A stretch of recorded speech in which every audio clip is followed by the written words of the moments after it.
Assalamualaikum warahmatullahi wabarakatuh. Dengan Ilmi di sini dari Indonesia, dan hari ini kita bersama Pak Syarifuddin akan berbincang-bincang seputar peternakan yang ada di Sulawesi Selatan. Nah, mungkin kita mulai dengan pertanyaan, bagaimana potensi sebenarnya dari sektor peternakan di Sulawesi Selatan, Pak Syarif? Terima kasih. Sebelum kita bicara jauh tentang peternakan, terutama sapi di Selatan, kita sedikit kembali melihat sejarah bahwa Pulau Sulawesi itu secara umum itu sapi bukan merupakan ternak asli. Bukan ternak asli. Jadi nanti di akhir abad ke-18 baru sapi mulai masuk. Nah, itu hadiah dari kerajaan Sabah di Pulau Jawa kepada Raja Muara. Itulah awal mula sapi menginjakkan kakinya di Pulau Sulawesi. Oh, jadi bentuk hadiah Pak dari kerajaan Jawa. Nah, bisa kita pikirkan, bayangkan bahwa seorang kepala negara memberi cendramata kepada kepala negara kerajaan Sabahnya, tentu yang diberikan adalah yang terbaik. Dan memang pada saat itu kita ketahui bahwa belum ada sapi di Pulau Sulawesi, sehingga itu menjadi sesuatu yang terbaik pada saat itu. Nah, sehingga awal-awal perkembangan sapi di Pulau Sulawesi itu, terutama di Sulawesi Selatan, itu diawali oleh para kaum bangsawan. Kaum bangsawan yang mulai. Nenek saya dulu itu banyak sapinya, ya kita percaya bahwa itu adalah bangsawan. Oh, iya. Seperti itu. Nanti hari ini kelihatan ya ada pameo bahwa peternak itu identik dengan kotor, bodoh, dan miskin. Padahal tidak tahu bahwa apa yang diproduksi oleh peternak-peternak kita adalah sesuatu yang sangat dibutuhkan dalam kehidupan masyarakat. Nah, kemudian setelah itu tidak kembali lagi melihat pendekatan lain bahwa kemandirian suatu bangsa itu minimal ditopang oleh 3 faktor. Kemandirian di bidang hukum, kemudian kemandirian di bidang energi, dan terakhir itu adalah kemandirian di bidang pangan. Sehingga pangan ini bisa menjadi sesuatu yang bisa dikemas menjadi komoditi politik. Ya, dan bisa Anda bayangkan bagaimana keadaan suatu bangsa apabila tidak terpenuhi kebutuhan pangan masyarakatnya. Oh iya. Sehingga itu menjadi hal yang sangat perlu untuk diperhatikan oleh pemerintah bagaimana ketersediaan pangan.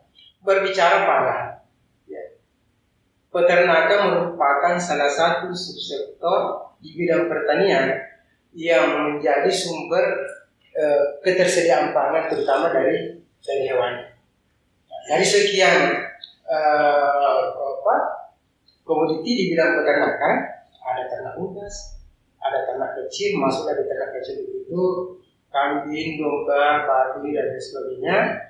Kemudian ternak besar, masuklah kerbau, sapi, unta, dan tetapi yang umum diternak oleh masyarakat kita di ternak besar ini itu adalah sapi dan kerbau. Ya.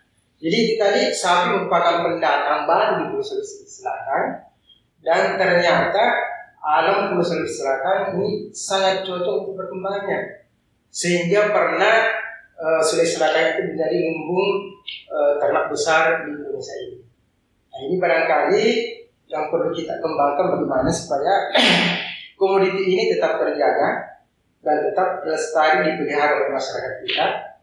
Nah, ini nanti ada hal-hal yang perlu barangkali kita kaji lebih dalam terkait dengan ternak besar ini, terutama ternak sapi. Saya lihat kemarin datanya, Pak, ini kebutuhan akan daging sapi masih jauh kebutuhan masyarakat dibandingkan suplai yang ada di Sulawesi Selatan, Pak. Ya, jadi secara nasional berdasarkan Disney.com itu bahwa produksi dalam negeri kita itu hanya sekitar 404,590 ton di tahun 2019. Ya. Sementara kebutuhan kita itu 668, sekian ton. Sehingga masih kurang sekitar 200 sekian ton. Masih banyak kurang. Ya, masih banyak kurangnya. Artinya kebutuhan dan produksi dalam negeri itu belum seimbang. Nah, ini menjadi peluang sesungguhnya buat orang untuk beternak. Ya. Yang pertama.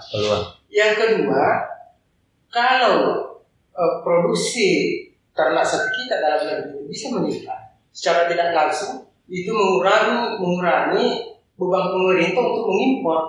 Ya, saya lihat masih besar kuota impor untuk sapi. Iya. Kenapa? Karena memang masih banyak kebutuhan dibanding dengan produksi dalam negeri. Nah, sehingga ini menjadi peluang bagi masyarakat kita untuk mengembangkan ternak, terutama ternak sapi. Kalau unggas itu relatif aman, produksi dan kebutuhan kita demikian juga telur, sehingga itu mengalami kekurangan dibanding dengan kebutuhan dalam negeri. Ini secara umum ada telur, kemudian daging, ada dari unggas, ada dari sapi. Yeah. Sapi ini yang daging merah ini yang masih perlu kita pikirkan bagaimana pengembangan supaya bisa tercukupi, ya minimal diminimais ya kebutuhan dibanding dengan produksi kita. Yeah. Supaya jangan terlalu banyak impor. Ya, biasa mungkin kita dengar orang ribut persoalan impor sapi, impor daging dari luar. Nah, itu bukti bahwa tadi yang saya sampaikan bahwa pangan ini bisa menjadi komoditi politik. Betul sekali. Selama masih makan cotor. Ya. Nah, yang kita khawatirkan ini sebenarnya, mohon maaf, bahwa kalau diimpor dari luar dalam bentuk sudah dipotong, ada beberapa hal yang perlu kita pikirkan. Yang pertama, masyarakat kita ini kan mayoritas Islam. Iya betul. Kalau diimpor dari luar, kita tidak tahu bagaimana pemotongannya. Ya. Tapi kalau persoalan higienisnya itu saya yakin 100%. Nah, cuma pemotongannya ini yang kita tidak tahu. Nah, sehingga terkadang itu diimpor dalam bentuk tanah hidup. Nanti di Indonesia disembelih. Nah, persoalan yang bisa muncul kalau seperti itu modelnya, ya kita tidak tahu kesehatan sapi dari luar.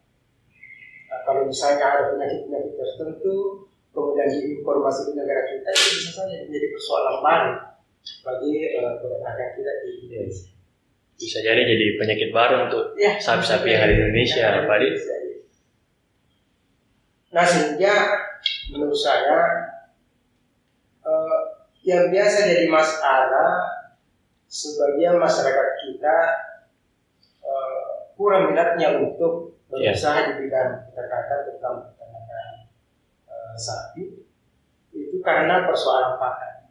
Pakan yang biasa jadi masalah. Coba saja Anda bayangkan kalau pelihara 5 ekor sapi, pagi sore harus jauhan dari ini ya. Iya. Nah, sekarang saya punya temuan namanya MMS, Molasses Multi-Nutrient Soap. Ya, ini merupakan pakan padat gizi yang kita berikan kepada ternak.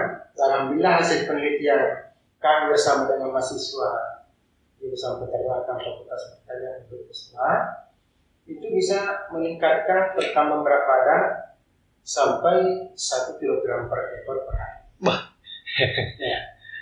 Kemudian karena itu berupa pakan padat gizi, itu kita sekarang merubahnya dalam bentuk SMMS, Silase Molasses Multi-Nutrient Soap. Kenapa? Karena kalau ternak besar seperti sapi itu butuh serat kasar yang tinggi. Nah, jadi penelitian pertama kami itu menggunakan jerami padi. Jerami padi kita buat Silase Molasses Multi-Nutrient Soap. Jadi jerami padinya sebagai sumber serat kasarnya. Ya, alhamdulillah pemberian 0%, 10%, 20 sampai 60%. Pertambah berat badannya per hari itu bisa di atas 1 kilo. Nah, yang sekarang sementara berjalan itu sumber serat kasarnya dari jerami jagung. Jerami jagung kita akan berikan juga 0, 10, 20 sampai 60%. Nanti kita lihat. Nah, 2 komoditi ini itu kan merupakan limbah. Jadi limbah yang diolah. Limbah yang kita olah. Masyarakat kita kan masih awam menggunakan jerami padi sebagai pakan ternak. Memang kalau jerami padi itu dikasih itu akan jadi masalah bagi sapinya, tapi kalau dimodifikasi dengan teknologi pakai yang sederhana itu justru bisa menghasilkan yang bagus ya, bertambah berat badan yang bagus. Nah, alhamdulillah, jadi sebenarnya termotivasi dari penelitian S2, S3 saya.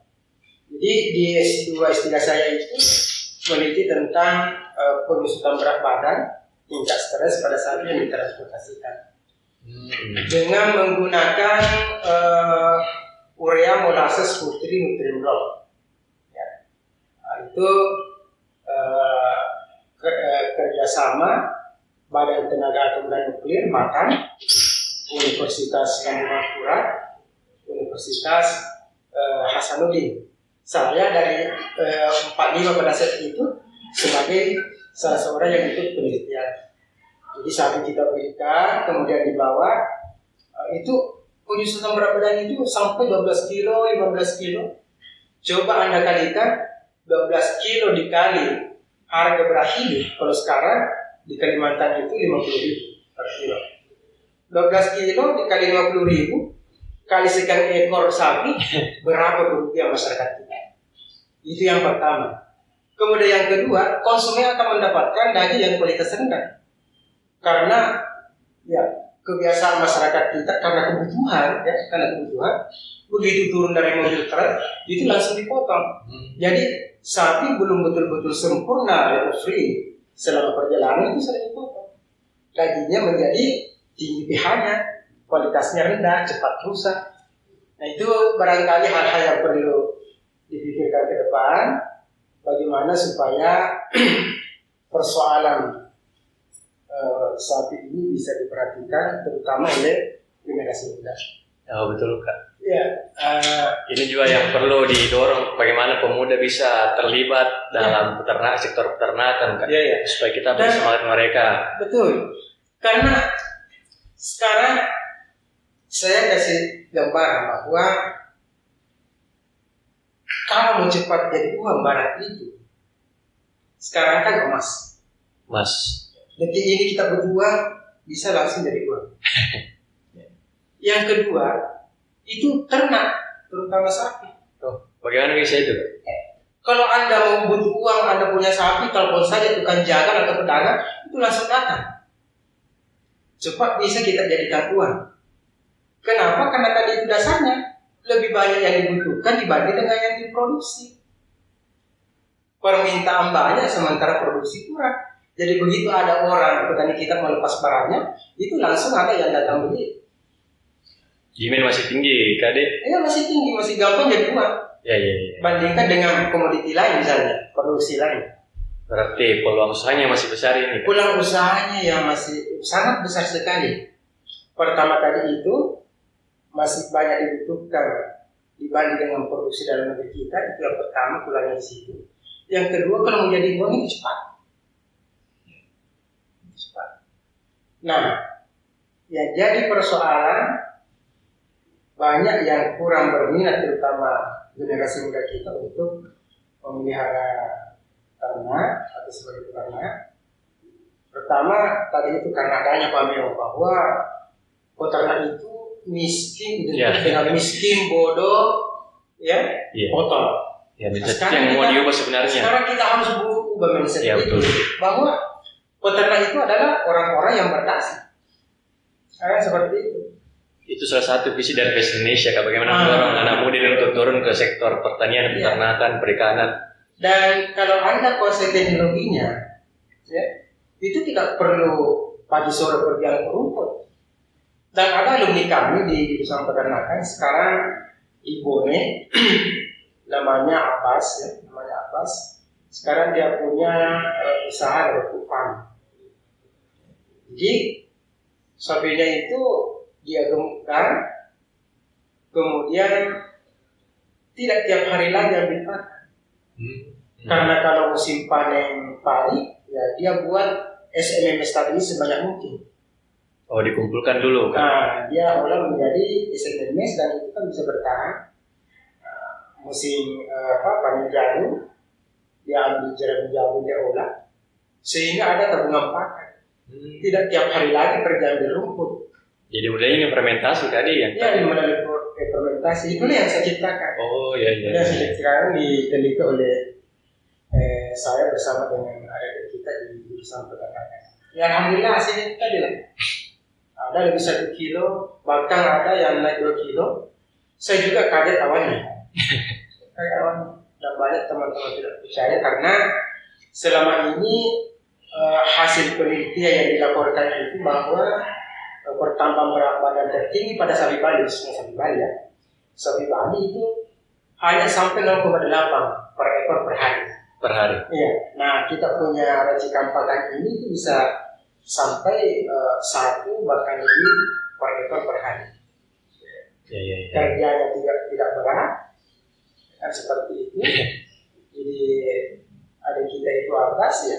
Kalau sore tetap pergi jalan seperti anak muda lainnya, akan tetapi di rumahnya itu sudah tersedia pakan untuk sapinya. Jadi dia baru-baru ini pelihara 12 ekor, sementara masuk sekarang ada 12 ekor. Alhamdulillah perkembangannya, dan kalau ada yang mau lihat, ya, yang mau lihat itu bisa kunjungi YouTube saya. Ada itu. Saya sengaja memang supaya ada bukti data dalam bentuk digital. Ya. Kenapa? Karena ini sebelum patenkan. Jadi bisa kunjungi YouTube saya Saripudin, Anda akan lihat di sini. Siap. Nanti kita bantu promosi. Nah, jadi itu. Yang kedua, dengan pemeliharaan model seperti ini, itu secara tidak langsung tidak tidak secara tidak langsung menyelamatkan lingkungan. Ya. Nah, ini jadi model pemeliharaan sapi atau model budidaya sapi Bali berwawasan lingkungan. Ya, di mana masuk lingkungannya, petani kita kalau sudah panen mau olah sawahnya lagi sementara di dalam masih ada, itu dibakar. Betul, Pak. Iya. Itu dibakar sehingga mikroorganisme pengurai yang ada di tanah di bawah pembakarannya itu mati. Merusak lingkungan. Kemudian tanah akan menjadi keras kalau mau bulan. Kering. Iya. Belum lagi asapnya yang bisa mencemari emisi juga. Jadi kalau dia simpan di pematang itu akan jadi sarang tikus, sehingga menjadi masalah lagi kalau tadinya sudah tumbuh dan berbuah. Ternyata bisa jadi buah, dimanfaatkan oleh peternakan dengan teknologi sederhana. Ternyata banyak masalah lain yang bisa dipecahkan juga dengan. Nah, jadi memang saya punya pengabdian dulu. Budidaya ternak sapi Bali berwawasan lingkungan. Jadi kita bangunkan dan percontohan untuk 5 ekor, kemudian kita buat reaktor biogasnya, ya, seluruhnya nanti ini dari biogas itu, reaktor biogas itu bisa jadi pupuk padat pupuk cair. Jadi kalau dia pelihara 3-5 ekor sapi untuk skala rumah tangga, tidak perlu lagi beli gas LPG. Ya, jadi banyak produk keluarannya nanti selain daripada daging saja. Makanya kalau di peternakan itu ada pendapatan harian, ada pendapatan bulanan, dan ada pendapatan tahunan. Ya. Pendapatan hariannya berupa gas. Karena kalau gas ini tidak diolah seperti itu, dia terbuang ke alam dan sampai di ini itu akan merusak lapisan ozon kita. Nah, di situ lagi masuk persoalan penyelamatan. Ya. Masyarakat menggunakan gas itu bisa menekan pengeluaran rumah tangga. Ya, seperti itu. Nah, sumbernya nanti yang terbuang bisa jadi pupuk padat, pupuk cair, itu akan kembali lagi ke tanaman masyarakat. Sehingga yang dihasilkan nanti itu adalah yang organik, karena tidak menggunakan lagi pupuk kimia. Ya, betul. Ya, seperti itu. Urinnya itu bisa kita olah menjadi pestisida ramah lingkungan.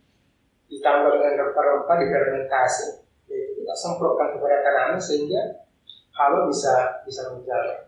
Banyak manfaat yang diambil dari penyelamatan alam, kemudian bagaimana menghasilkan produk pertanian yang ramah lingkungan, produk pertanian yang organik karena tidak menggunakan lagi pestisida dan pupuk kimia. Betul.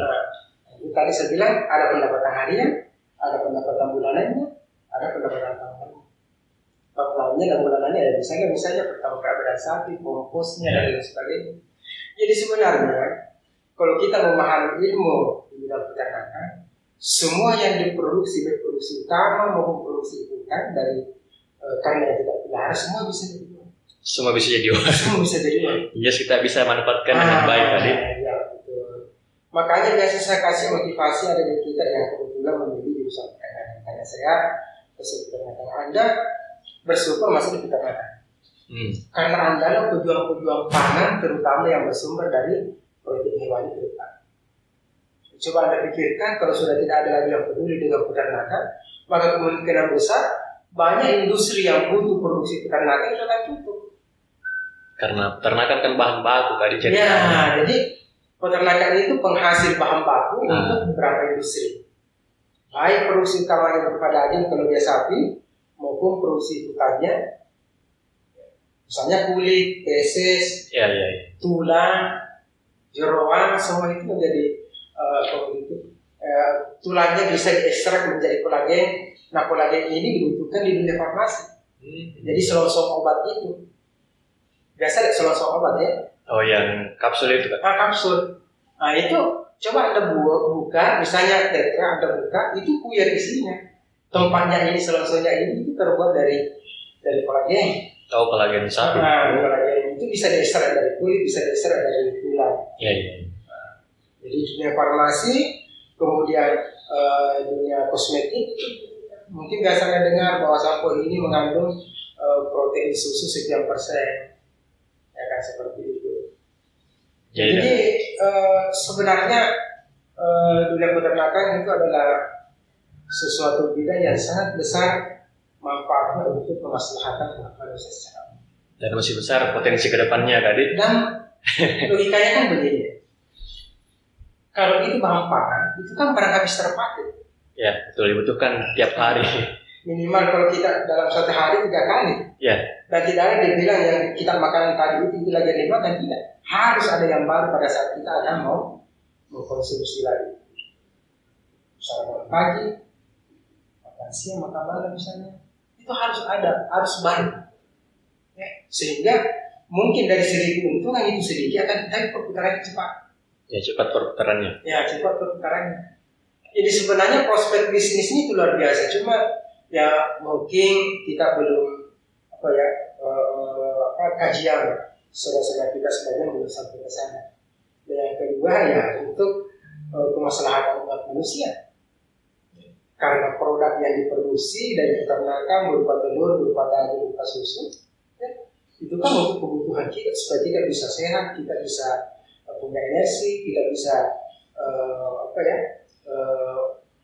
bertumbuh dan lain sebagainya. Jadi tidak ada yang lepas dari peternakan. Begini Kasio dapat kemarin informasi bahwa mulai masuk itu jenis sapi dari luar. Bagaimana perbandingannya menurut Tanya antara sapi lokal dengan sapi yang dari luar yang besar itu biasa kan? Ya. Artinya begini, kalau saya berandai-andai. Iya. Ya. Kalau saya punya rumah, saya lebih kuasai rumah saya dan saya lebih tenang di rumah saya sehingga saya lebih fresh tinggal di rumah itu dibanding kalau pendatang. Logikanya seperti itu. Ya. Oh iya. Mungkin sudah paham. Akan tetapi kalau misalnya dikelola dengan baik, diberi pemahaman dengan baik, misalnya kamu itu bahwa tempat WC ini di sini, maka dia akan tenang dan merasa fresh tinggal di rumah. Nah, ini bukti bahwa produksi kita mesti kurang sehingga perlu ditambah dengan yang besar-besar dari luar. Meskipun kalau kita berbicara tentang persentase karkas, sapi Bali itu lebih tinggi persentase karkasnya dibanding dengan sapi-sapi Eropa. Meskipun lebih besar ke badannya ini tadi. Iya. Kalau persentase karkas kan ujung akhir dari proses seekor ternak setelah pemotongan itu kan karkasnya. Nah, sapi Bali itu termasuk jenis sapi yang tinggi persentase karkasnya. Artinya lebih tinggi dagingnya dibanding dengan komponen-komponen lainnya. Bukan jumlahnya ya. Bukan jumlah. Ya, tentu yang besar lebih banyak jumlahnya. Dan kalau kita berbicara persentase itu bisa saja dalam makna yang lain. Jadi seperti itu. Nah, sehingga perlu melalui kesempatan ini saya sampaikan kepada generasi muda kita, ya, ada yang ada pada milenial istilah orang sekarang ya. Cobalah lirik bidang peternakan karena di situ bisa Anda mendapatkan sesuatu untuk ke depan. kalau butuh butuh masukan-masukan, butuh arahan saya siap. Dari mana ada alumni kami dari NTB, di sana dia membentuk kelompok-kelompok tani di bidang kelompok peternak di daerahnya. Saya diskusikan bahwa sekarang ada formula pakai yang saya dapatkan dan hasil penelitian dari teman-teman kita itu sudah di Cirebon, di Bulukumba, di Bantai, di Maros. Ya alhamdulillah hasilnya kurang lebih sama. Artinya bahwa pakan ini bukan hanya pada satu daerah cocok. Nah, seperti itu. Jadi dia katakan bahwa kalau nanti sudah selesai sesuatunya ini, saya akan undang kita untuk memberi pelatihan kepada masyarakat kita di sana. Dan katanya rata-rata anak muda bertanya. Ya, saya bilang bagus kalau seperti itu. Ya. Jadi itu merupakan sesuatu karena kami ini sebagai akademisi hanya memberikan kepada masyarakat edukasi, ya, kemudian teknologi yang bisa menjadi sesuatu untuk keberhasilan masyarakat kita dan juga untuk membantu pemerintah dalam rangka memenuhi kebutuhan pangan asal protein hewani dalam hidup. Ya teman-teman, sebenarnya seperti yang dibilang tadi oleh Pak Syarifuddin, bahwa potensi peternakan masih sangat-sangat besar untuk kita. Sisa bagaimana kita membungkusnya sehingga bisa memenuhi kebutuhan nasional, sehingga dapat mendorong kemandirian pangan di Indonesia, terutama sektor peternakan. Mungkin itu diskusi kita hari ini dengan beliau. Selanjutnya nantikan video-video dari Pes Indonesia. Mari tetap majukan sektor pertanian, peternakan, dan perikanan untuk pangan nasional 2045. Assalamualaikum warahmatullahi wabarakatuh.